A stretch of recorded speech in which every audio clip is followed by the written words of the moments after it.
Bueno, los años son esa manera tan peculiar que tenemos los terrestres de medir el tiempo, no dejan de ser órbitas alrededor del Sol. Así que yo acabo de cumplir 50 órbitas alrededor del Sol y creo que es un momento muy particular, ¿no? Porque los autores somos de esa clase de profesionales que ganamos con el tiempo. Al final, cuantas más memorias tenemos, cuantas más experiencias, cuantos más lugares y personas se han cruzado en nuestro camino, más material, más magma tenemos para luego elaborar nuestras historias. Te contaré una cosa. En esa edad, de los 8 o 9 años, empecé a ir ya solo al colegio. Y mi camino al colegio pasaba por unas escaleras que se perdían colina arriba hacia ninguna parte. Un día me dio por subir esas escaleras yendo al colegio y las escaleras daban al cementerio de la ciudad. Y entré en el cementerio. El cementerio de Teruel es un cementerio con vistas, está sobre la urbe, ¿no? Y me perdí aquella mañana de clase vagando entre las tumbas del cementerio.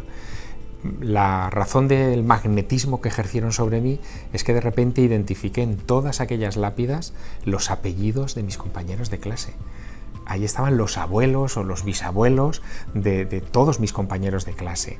Y aquello me causó un impacto tan profundo y una impotencia tan grande de pensar que aquella gente estaba allí a mis pies y no podía comunicarse conmigo, que empecé a hacerme preguntas que probablemente no eran las adecuadas para un niño de mi edad, pero que eran preguntas trascendentes. Y quise encontrar respuestas. Y mis mayores evitaban, rehuían darme esas respuestas. Y tuve que buscarlas donde están o donde las sugieren, que es en los libros, ¿no? Y ahí me metí probablemente en la literatura romántica, empecé a acercarme a los primeros retratos de fantasmas, a las historias de Dickens, en fin, a todo ese mundo decimonónico que me conectó también con Sir Arthur Conan Doyle y sus devaneos con el espiritismo, mucho más allá de Sherlock Holmes, y ya me quedé atrapado en ese universo. Y pensé a temprana edad, esto me sorprende incluso cuando lo analizo desde mi edad actual, pensé que la literatura probablemente era la única vía que teníamos los humanos para encontrar respuestas a esas grandes preguntas. La ciencia no nos responde qué hay después de la muerte.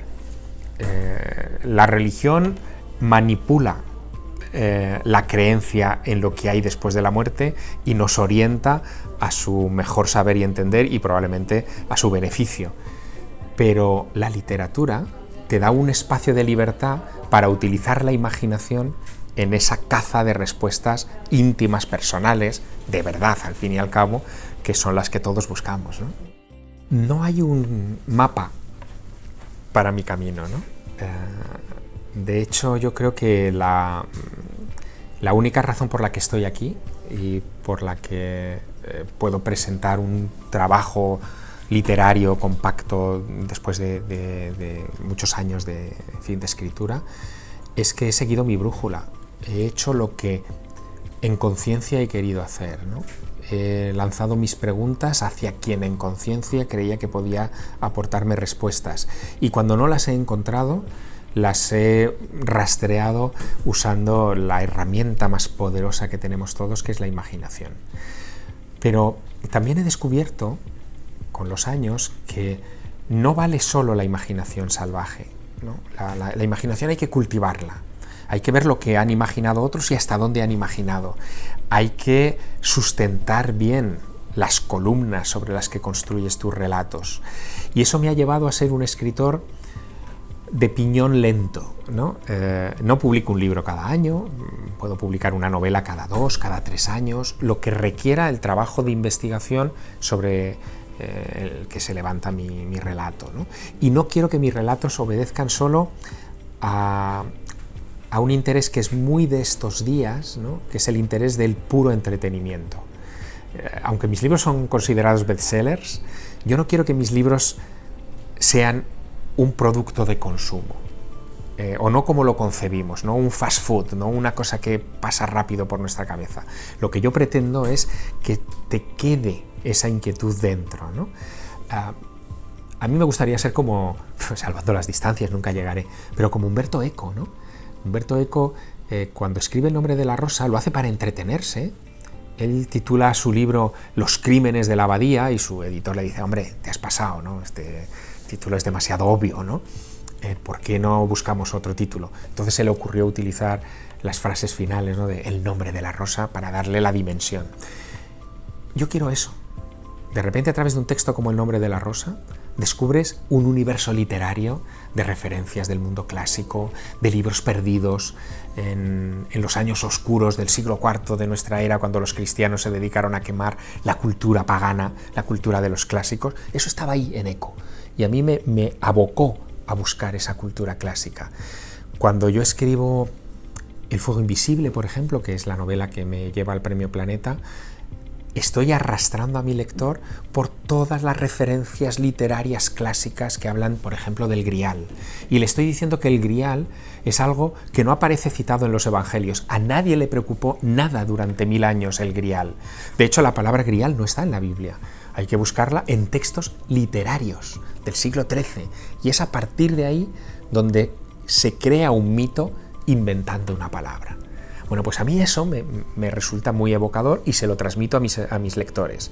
Y les digo, cuidado, estamos en una época, siglo XXI, en la que no pasa un mes sin que inventemos un nuevo término que se quede en nuestro vocabulario. Detrás de cada uno de esos términos hay una historia. Detrás de cada uno de esos términos está la semilla, quién sabe, de un futuro mito que nuestros bisnietos en el siglo XXIII van a tener como referencia, y eso me parece muy poderoso. Yo tengo la suerte de haber nacido en Aragón, ¿no? Porque Aragón, tal como lo veo yo, es un territorio de imaginación. No hay más que ver los símbolos que manejamos, ¿no? El dragón y San Jorge, ¿no? ¿Qué es el dragón? Esa criatura fabulosa, algunos dicen que imaginaria, ¿no? que abatió ese caballero gallardo y que, en fin, cambió un poco la historia del territorio. Yo en el dragón ahora veo los fósiles de dinosaurio que se desentierran en mi tierra, ¿no? ¿Qué hubiera pensado un turolense del 1200 si se hubiera encontrado con una cabeza de un saurio? Es obvio que era un dragón. Es que no lo hubiera podido interpretar de otra manera.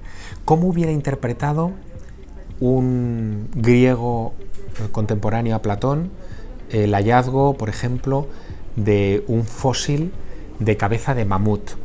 Yo no sé si has visto alguna vez una cabeza de mamut, pero los fósiles de mamut tienen un enorme agujero en la frente. Un cíclope.